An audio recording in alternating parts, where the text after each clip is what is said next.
Chapter ஸ்டார்டிங்ல நம்ம யாங்காங்க நம்ம பிக் ப்ரோ கிட்ட கத்திட்டு இருக்கான். அப்படி என்னன்னு சொல்லி கத்திட்டு இருக்கானா, நீங்க ஏன் அதை ரிஜெக்ட் பண்ணீங்க? அந்த கோல்டு நமக்கு இருந்தது, அது யூஸ் ஆயிருக்கும். அவ்வளோ கோல்டு அது நமக்கு யூஸ் ஆயிருக்கும், நம்ம டிராவலுக்கு அது யூஸ் ஆயிருக்கும் அப்படின்னு சொல்லும்போது நம்ம பிக் ப்ரோவும் அது நிறைய காசு தான், நிறைய தங்க காசு தான். ஆனா எனக்கு என்னன்னே தெரியல, மெர்ச்சன்ட் குரூப் கூட சேர்றது அது ஒரு தனி யோசனை.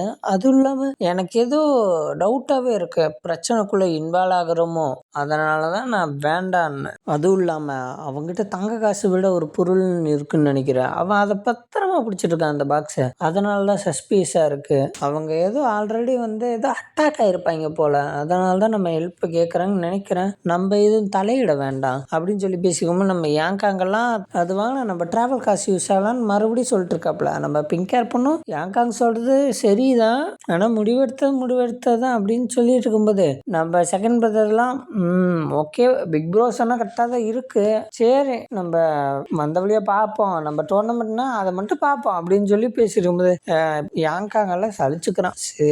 சரின்னு அப்ப நம்ம பிக் ப்ரோ சரி வாங்க கிளம்பலாம், ரைட் எல்லாரும் கிளம்பலாம் வாங்க அப்படின்னு சொல்றாப்ல. இதை கேட்டு எல்லாரும் ரெடி பண்ண போறாங்க. எல்லாத்தையும் எடுத்து வச்சு எல்லாத்தையும் ரெடி பண்ண போகும்போது நம்ம பிங்க் ஹேர் பொண்ணு ஒரு வெயிட்டான பொருளை தூக்க போறா. அவ தூக்கிட்டு இருக்கா, அவனால முடியல. அப்ப சன்னும் பார்த்துட்டு ஒரு கற்பனை கன்றா. அது என்னன்னா, இவர் போய் அந்த பிங்க் ஹேர் பொண்ணு கிட்ட, அம்மா இந்த ஹெவியான பொருள் எல்லாம் நான் தூக்கிக்கிறேன், உனக்காக தூக்க மாட்டேனா அப்படின்னு சொல்லும் போது அந்த பிங்க் ஹேர் பொண்ணு ஓகே சன் பிரதர் தேங்க்யூ அப்படின்னு சொல்லி அவன் கனவு காண்டிருக்கான். நம்ம சன்னு ஒரு விஷயத்த பார்த்து ஷாக் ஆக்குறான். அது வேற ஒண்ணும் இல்ல, நம்ம பிங்க் ஹேர் பொண்ணு கிட்ட ஒரு அசாசின் அட்டாக் பண்ண போகும்போது நம்ம சன்னும் கத்திக்கிட்டே போறான். நம்ம பிங்க் ஹேர் பொண்ணை கத்திக்கிட்டே அங்க நிக்காத வந்துரு அப்படின்னு சொல்லி நம்ம அசாசின் எல்லாம் பக்கத்துல வந்துட்டான். நம்ம சன்னும் பிங்க் ஹேர் பொண்ணை பின்னாடி இழுத்து விட்டு சன்னும் அடி வாங்கிக்கிறான். நம்ம அசாசினும் ஒரு ஸ்லாஷ் பண்ணிடுறாப்ல. பிங்க் ஹேர் பொண்ணு சாக்காரு, சன் பிரதர் என்னாச்சு உங்களுக்கு?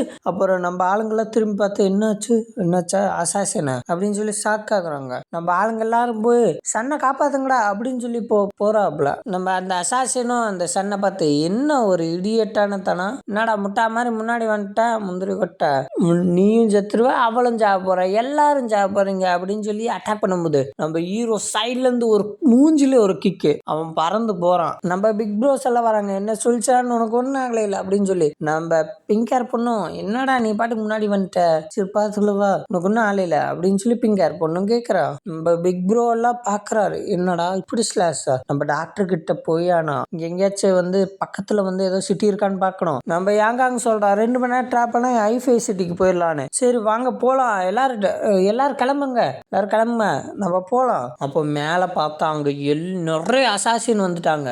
நம்ம ஹீரோவும் பார்த்துட்டு இருக்கான். அப்ப நம்ம பிக் ப்ரோ சொல்றாப்ல, சரி ஜோக்கா அப்புறம் யாங்காங் நானு இங்க நாங்க இவங்களை பாத்துக்கிறோம், நீங்க எல்லாரும் சிட்டிக்கு போங்க, சிட்டிக்கு போய் நம்ம இதை காப்பாத்துங்க. அப்ப நம்ம ஹீரோவும் சொல்றான், நீங்க எல்லாரும் போங்க, நான் பாத்துக்கிறேன், நான் அவனுங்களை பாத்துக்கிறேன், நானே போதும் அப்படின்னு நம்ம ஹீரோவும் சொல்றான். இதை கேட்ட பிக் ப்ரோவும் சரி நீ வாக்கு கொடுத்துட்ட, நீ பத்திரமா வந்துரு அப்படின்னு சொல்லிட்டு எல்லாரும் குடுகுடுன்னு ஓடுறாங்க. அப்போ ஓடிக்கிட்டே எல்லாரும் திங்க் பண்ணும்போது நம்ம பிக் ப்ரோ எல்லாம் அந்த மெர்ச்சன்ட் குரூப்னாலதான், அவனுங்க வந்தனால தான் நம்ம ஹீரோ பிரச்சனை வந்துட்டோம் அப்படின்னு சொல்லி நினைச்சிட்டே இருப்பான். நம்ம யாங்காவும் நம்ம ஹீரோ பத்தி நினைச்சிட்டு வரான். அவனுங்க நிறைய அசாசினா இருக்காங்க. அதுவும் நம்ம சொல்சானும் பிங்க் ஹேர் பொண்ணும் அசால்ட்டா அட்டாக் பண்ணிட்டாங்க. அவங்க கவனிக்க வேற இல்ல. அந்த யாங் கிளான் பையன் பார்ப்பான் தான், ஆனா என்னன்னா அந்த அசாசின் ரொம்ப டஃப்பான ஆளுங்க, அது அவனுக்கும் தெரியும், நீ பார்த்து வாடா அப்படின்னு சொல்லி நம்ம யாங்காங்க யோசிக்கிறான். அப்ப நம்ம ஹீரோ இருக்க இடத்த தான் கட்டுறாங்க. அந்த அசாசின் அட்டாக் பண்ண ஆரம்பிச்சிட்டாங்க. இவனை போட்டு தள்ளிட்டு அங்க போய் இருக்கிற எல்லாத்தையும் போட்டு தள்ளுது அப்படின்னு சொல்லி அட்டாக் பண்றானுங்க. நம்ம ஹீரோலாம் லைட்டா விளக்கிட்டு, ஏண்டா நீ யாரு அப்படின்னு சொல்லி ஒவ்வொருத்தனும் அடின்னு அடிக்கிறான். நம்ம ஹீரோலாம் லைட்டா கையை வச்சுதான் லெப்ட் ரைட்டு பஞ்சு தான் பறக்குறாங்க. நம்ம ஹீரோ கேட்டுக்கிட்டே இருக்கான், நீங்க யாரான்னு ஒவ்வொருத்தனும் கேட்டு போட்டு அடின்னு அடிக்கிறான். நம்ம ஹீரோ அங்க இருக்கு எல்லாத்திலும் பறந்து அடிக்கிறான். அவனுங்க எல்லாம் ஷாக் ஆயிட்டானுங்க. இவனை என்ன பண்றது, இவன் நார்மலான ஆள் இல்ல, ஃபார்மேஷன் பண்ணுங்கடா, ஃபார்மேஷன் போட்டு அட்டாக் பண்ணுங்கடா அப்படின்னு சொல்லி நம்ம அந்த அசாசின் எல்லாம் முடிவு எடுத்து ஃபார்மேஷன் போட்டு அட்டாக் பண்ண போறாங்க. அப்ப நம்ம ஹீரோவும் சீரியஸ் ஆகி கீழே இருக்க கத்தி எடுத்துட்டு இவ்வளவு நேரம் விளையாண்டேன், இப்பெல்லாம் உங்களை செஞ்சிடலாம். நான் கேள்வி கேட்டல, நீங்க எல்லாம் யாரு, நீங்க எல்லாம் யாருன்னு ஆன்சர் பண்ண மாட்டேங்க போலயே. உங்களை எல்லாத்தையும் அடிச்சு போட்டு நான் அந்த ஆன்சரை வாங்கிக்கிறேன். இதை கேட்ட அசாசின் எல்லாரும் காண்டாயி அட்டாக் பண்ணுங்கடா, சார்ஜ் பண்ணுங்கடா அப்படின்னு சொல்லி நம்ம ஹீரோ நோக்கி வராங்க. இப்போ நம்ம ஆளுங்க இருக்க இடத்த தான் காட்டுறாங்க. நம்ம ஆளுங்க எல்லாரும் வேக வேகமா ஓடிக்கிட்டே இருக்காங்க. நம்ம பிக் ப்ரோ நம்ம சண்டை தூக்கிட்டே இருறா, வெயிட் பண்றா, நீ கொஞ்ச நேரம் போரு, நாங்க பக்கத்துல வந்துட்டோம் அப்படின்னு சொல்லி நம்ம யாங்காங்க பார்த்து இன்னும் எவ்வளவு தூரம் இருக்கு டவுனுக்கு, நம்ம யாங்காகவும் இந்த ஒரு மலை தாண்டா போதும் அப்படின்னு சொல்லிட்டு இருக்காப்ல. அப்படியே நம்ம யாங்காகவும் பார்த்துட்டு இருக்கும்போது பிளட் ஸ்மெல்லா, என்னது பிளட் ஸ்மெல் அப்படியே சொல்லி நம்ம ஆளுங்களை ஸ்டாப் பண்ணிட்டு என்னது அப்படின்னு சொல்லி மலைக்கு மேல இந்த கீழே என்ன நடக்குதுன்னு பாக்குறாங்க. அப்ப நம்ம அந்த சோல் மெர்ச்சன்ட் குரூப்பும் அந்த அவங்கிட்ட மாட்டிக்கிட்டாங்க. அந்த மூன் பிளேடு மாதிரி யூஸ் பண்றதல்ல வளைய பிளேடு, அவங்கிட்ட மாட்டிக்கிட்டாங்க.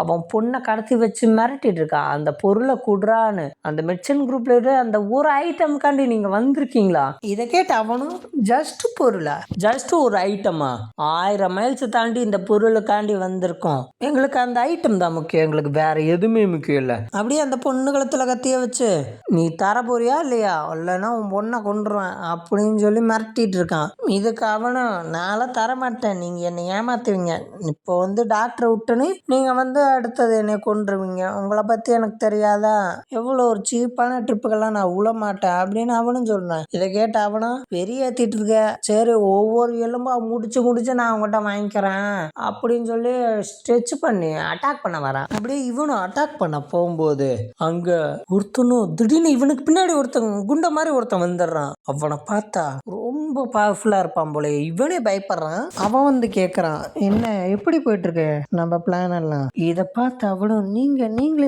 எதுக்கு இங்க வந்தீங்க, அதுவும் இல்லாம அங்க இருக்க எல்லாரும் பயப்படுறாங்க, நீங்க எதுக்கு வந்தீங்க அப்படின்னு சொல்லி அவனும் கேட்கறான். அவன் எடுத்தோடனே நம்ம யாங்காங் இருக்க இடத்தான் பாக்குறான். நம்ம யாங்காங்கெல்லாம் என்ன நினைச்சு, அவன் என்னை பார்த்த மாதிரி தான் நினைச்சு, அதுவும் இல்லாம இந்த பிரசன்ஸை நான் பார்த்ததே இல்லை. அவனுங்க அந்த அத்தனை ஆளுங்களும் ஸ்ட்ராங்கு தான், அப்புறம் இவனும் ஸ்ட்ராங்கு, அதுக்கு மேல இவனோட பவர் எல்லாம் புரிஞ்சுக்கவே முடியலையே, இவன் எந்த கல்ட்ட சேர்ந்த யாருன்னே தெரியலையே, எனக்கு தெரியாம இருக்குமா அப்படின்னு சொல்லி யோசிச்சுட்டு இருக்கான். நம்ம தப்பு பண்ணிட்டோம், நம்ம மெர்ச்சன்ட் குரூப்போட இணைஞ்சிருக்கதான் பெட்ரு, நம்ம தெரியாம மிஸ்டேக் பண்ணிட்டோம், இது இப்படி நடந்துருச்சு அப்படின்னு சொல்லி யோசிச்சுட்டு இருக்கான். நம்ம யாங்காகும் நம்ம இவனும் பாக்குறான், சரி பிளான் எல்லாம் கரெக்டாக தான் போயிட்டு இருக்கு போல அப்படின்னு சொல்லி பாட்டுருக்கும் போதுதான் அங்க 2-3 கிளாஸ் கேக்குதா. அந்த மெர்ச்சன்ட் குரூப் சோல்ஜர்ஸ் தான் அங்க அடியாலெல்லாம் வெட்டிட்டு இருக்காங்க. நம்ம மெர்ச்சன்ட் குரூப் லீடர் என்னதான் நடக்க போகுது அப்படின்னு சொல்லி பாட்டு இருக்கும் போது அங்க வராங்கல, அங்க அவன் இந்த குண்டை நோக்கி வரும்போது அவன் சொல்றான், எவ்வளவு கியூட், எவ்வளவு அழகா இருக்கீங்க அப்படின்னு சொல்லி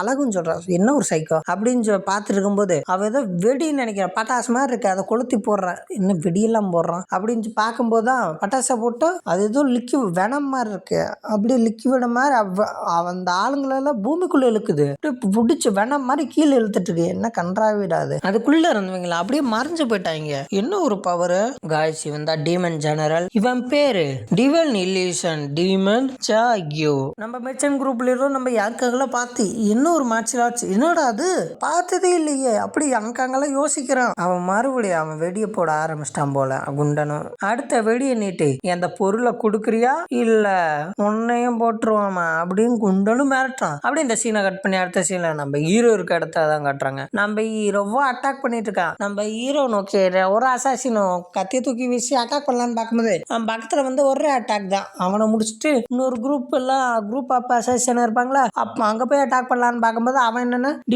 டிஸ்டன்ஸ் மேட் பண்ணியே நம்ம அட்டாக் பண்ணுவோம் அப்படின்னு சொல்லிட்டு இருக்கும்போது தான் அப்படியே டப்புன்னு பக்கத்துல வந்தான். நம்ம அசாசின் எப்பரா பக்கத்துல வந்தா அப்படின்னு சொல்லி பார்த்துட்டு இருக்காப்புல. அப்ப நம்ம ஹீரோ 9 ஸ்வாட் ஃபர்ஸ்ட் ஃபார்ம் அப்படின்னு சொல்லி அட்டாக்லான் பண்றான். அந்த அட்டாக் ஒரு பீம் அட்டாக் மாதிரி பவர்ஃபுல்லா இருக்கு. அங்க இருக்க எல்லாரும் சதறிட்டாங்க. நம்ம ஹீரோவும் இவனுங்க எல்லாத்தையும் முடிச்ச பிறகு நம்ம ஹீரோவும் கத்தி எடுத்து கீழே ஊனி, இவனுங்க ஸ்ட்ராங்கா தான் இருக்கானுங்க, இவனுங்க யாரு நம்ம இப்ப யோசிக்க கூடாது, நம்ம ஃபேமிலிக்கு இவனுங்க த்ரெட்டா இருந்தா இவனுக்கு எல்லாத்தையும் வெட்டிட வேண்டிதான், ஃபேமிலி இருக்க இடத்துக்கு போகணும்னு சொல்லி நம்ம ஹீரோவும் விறுவிறுன்னு கிளம்பி போறான். இதோட இந்த சாப்டர் இங்கேயே முடியுது காய்ஸ்.